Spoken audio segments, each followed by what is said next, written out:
Felder makes answer to Dictagraph episode, Atlanta Constitution, Sunday, June 8, 1913.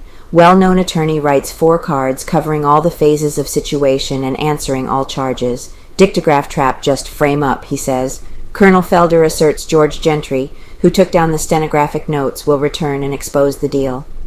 Colonel Thomas B. Felder has written 4 cards to Chief of Detectives Newport Lanford, Chief of Police Beavers, James R. Gray, editor of the Journal, and Foster Coates, manager of the Georgian, all bearing on the late pictograph incident which was published in the 3 papers of Atlanta. He states the whole thing was a frame-up from beginning to end, and says he will produce proofs of his statements. He says Gentry, who took down the stenographic notes, will return to Atlanta and tell the truth about the whole deal. In his card to Newport Lanford, Colonel Felder brands him as a crook, and applies to him various epithets. The letters follow, apologizes to the public.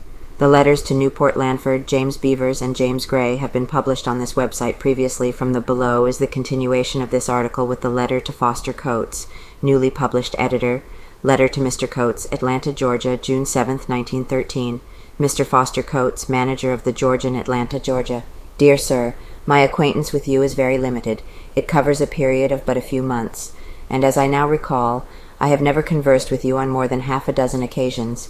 I have no claims upon you, either personally or professionally, except the claim that one gentleman has upon another to decent and fair treatment.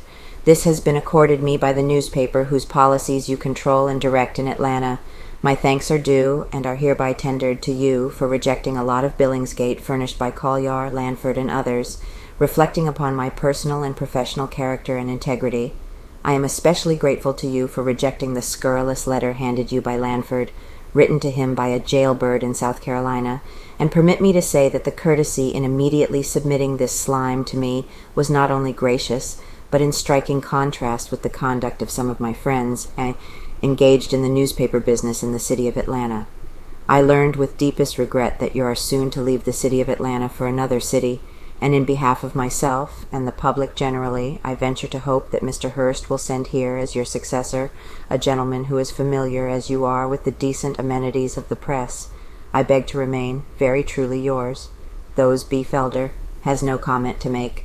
James R. Gray, when shown Thomas B. Felder's communication addressed to him, said, I have no comment to make on Mr. Felder's letter. His controversy is with A.S. Collier.